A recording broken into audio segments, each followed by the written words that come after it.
मित्रों नमस्कार, मैं हूं राकेश कुमार। आप देख रहे हैं मत अभिमत।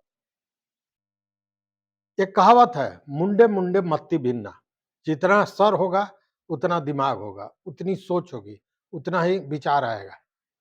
लेकिन यह तब जब कोई समझौता हो और किसी संस्थान या सरकार के साथ हो और तब अलग अलग बातें आती हो तो बात समझ में नहीं आती।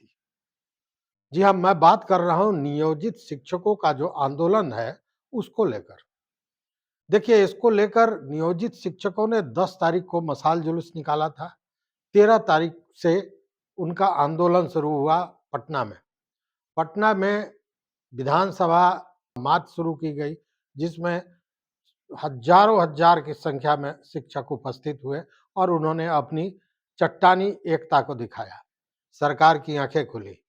सरकार के कोई वार्ता करने नहीं आए। बाद में जो शिक्षक के प्रतिनिधि थे वो पहुंचे मुख्य सचिव के पास, लेकिन वहाँ मुख्य सचिव के व्यवहार से वो संतुष्ट नहीं हुए, चूंकि उनकी समझौता की बातें नहीं थी। केवल एक मांग पत्र लेके उनको कहा गया था कि सरकार से इस पर बात की जाएगी। इससे शिक्षक संतुष्ट नहीं हुए, पहुंचे भाजपा कार्यालय, क्योंकि उनको विश्वास था कहीं न कहीं उप मुख्यमंत्री सम्राट चौधरी पर। सम्राट चौधरी से बातें हुई, हालाँकि उसी बीच लाठीचार्ज भी हुआ था, कुछ शिक्षक चोटिल भी हुए थे, लेकिन अशोक चौधरी जी से बातें हुई।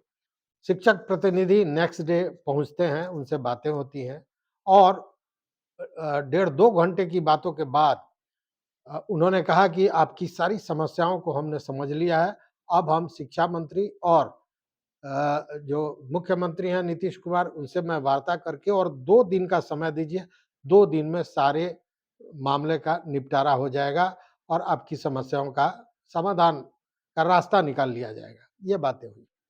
उन्होंने 2 दिन का समय माँगा।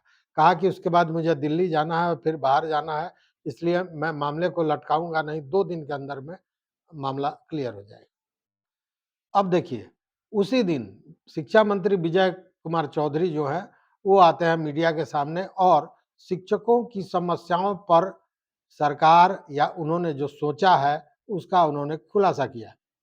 खुलासा ये किया कि जैसे शिक्षकों की एक बड़ी माँग थी, ये कि जो पुराने शिक्षक हैं, वो ऑनलाइन मतलब कंप्यूटर बेस्ड परीक्षा कैसे देंगे, जबकि उनको कंप्यूटर की कोई जानकारी नहीं है। तो इसका निदान उन्होंने निकाला और कहा कि 2 और परीक्षा हम लेंगे और वो ऑफलाइन होगा, मतलब लिखित परीक्षा होगा। ये बातें आई। साथ में जब शिक्षकों ने रखा कि हटाने की बात हो रही है, तो उन्होंने कहा कि ये मसौदा या ये जो बातें हैं, ये जो कमिटी शिक्षा विभाग की बनी थी, उसने अपना अनुशंसा किया था। लेकिन सरकार ने इस पर कोई फैसला नहीं किया है, कोई अनुमोदन नहीं किया है और सरकार नहीं चाहती है कि किसी को नौकरी से हटाया जाए। ये बातें तो आ गई। तो तो शिक्षा मंत्री श्री विजय कुमार चौधरी ने ये सारी बातें कहीं। उसके बाद संध्या समय अशोक चौधरी से बातें होती हैं, तब वो बताते हैं कि 2 दिन का हमको समय चाहिए। और आज फिर एक नई बात आई। बात ये आई कि आज सम्राट चौधरी शिक्षकों के सारे मसलों को लेकर सीएम से मिले हैं। कोई निदान निकालना चाहते हैं और आज ही प्रारंभिक शिक्षक संघ, बिहार राज्य प्रारंभिक शिक्षक संघ का एक प्रतिनिधिमंडल मिलता है शिक्षा मंत्री विजय चौधरी से और अपनी सारी बातों को रखता है, जिसमें ये नौकरी से हटाए जाने वाली बात पर विजय चौधरी ने स्पष्ट कहा कि नहीं, सरकार की ऐसी कोई मंशा नहीं है। लेकिन उन्होंने साथ में एक और बात कहा कि कैबिनेट का विस्तार होना है, कैबिनेट का विस्तार हो जाने दीजिए। अगर मैं शिक्षा मंत्री रहा तब सारी समस्याओं का निराकरण कर दिया जाएगा, हल खोज लिया जाएगा और अगर मैं शिक्षा मंत्री नहीं रहा, उस स्थिति में जो भी शिक्षा मंत्री होंगे उनसे और सीएम से मिलकर आपकी समस्याओं का समाधान कर लिया जाएगा। अब ये बातें तो बड़ा सकारात्मक है। उन्होंने सारी चीज़ों पर ऐच्छिक स्थानांतरण पर भी कहा कि घर के नज़दीक या जहाँ सुविधाजनक स्थिति में शिक्षक हैं, वहाँ अगर वो रहते हैं, उनका पदस्थापना होता है, तो उस स्थिति में पढ़ाई भी अच्छी होती है। सारी बातें उन्होंने कही। लेकिन अब देखिए यहाँ थोड़ा कन्फ्यूज़न जो है वो ये है कि शिक्षा मंत्री कह रहे हैं कि कैबिनेट का विस्तार हो जाने दीजिए, उसके बाद सारी बातें होंगी और समस्याओं का हल निकलेगा। इधर उप मुख्यमंत्री कहते हैं कि 2 दिन के अंदर में, जिसमें आज 1 दिन बीत गया, 2 दिन के अंदर में सारी समस्याओं का समाधान हो जाएगा। ये बड़ा भ्रामक सा लग रहा है और इसी को लेकर जो मैंने कहा ना कि मुंडे मुंडे मत्ती भिन्ना, क्योंकि जितने भी संघ के नेता हैं, कभी कोई कुछ बोल रहा है, कभी कोई कुछ बोल रहा है, कोई शिक्षा मंत्री की बात कर रहा है, कोई सम्राट चौधरी की बात कर रहा है। तो ये भ्रामक स्थिति अभी बनी हुई है। हालाँकि आज गर्दनीबाग में ये बिहार राज्य प्राथमिक शिक्षक संघ के लोग जो हैं, उन लोगों ने भूख हड़ताल भी किया है और जब ये प्रतिनिधिमंडल मिल के आया, तो इनके जो नेता हैं, कार्यकारी अध्यक्ष हैं मनोज कुमार, उन्होंने क्या कहा, यह भी सुन लीजिए। माननीय शिक्षा मंत्री से हम लोगों का अनौपचारिक मुलाकात था, क्योंकि हम लोग अभी भूख हड़ताल पर गर्दनीबाग में बैठे हुए हैं। तो उन लोगों ने, माननीय शिक्षा मंत्री ने स्पष्ट कहा कि हम परीक्षा दोनों तरह का लेंगे, है ना। जिनको कंप्यूटर नहीं चलाने आता है वो परंपरागत ढंग से परीक्षा देंगे ऑफलाइन। और ये जो ऐच्छिक स्थानांतरण की बात है, ऐच्छिक स्थानांतरण के मुद्दे पर हम माननीय मुख्यमंत्री से बात करेंगे और उसमें उन्होंने यह इस बात पर सहमति जताई कि शिक्षक यदि घर और उसके आसपास या जहां उनको सूट करता है उस जगह पर यदि वे रहते हैं, पदस्थापित होते हैं, तो ये अच्छी ढंग से शिक्षण का कार्य करते हैं। इसलिए वो निश्चित तौर पर पूर्व में मेरा ही बनवाया गया नियमावली था ऐच्छिक स्थानांतरण का, तो उसमें हम विचार करेंगे।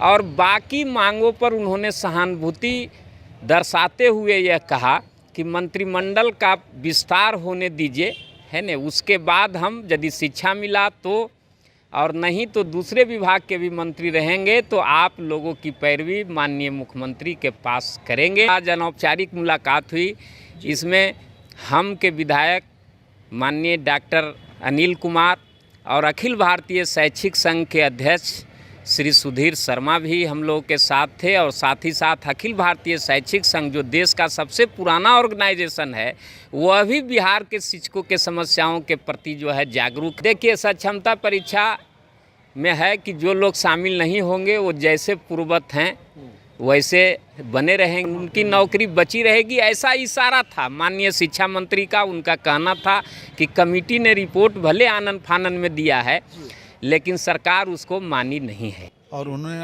आश्वस्त किया है कि जो आपकी मांगे हैं उचित है, और मैंने जो परीक्षा की प्रणाली है ऑनलाइन, उसके बदले हमने ऑफलाइन कर दिया है।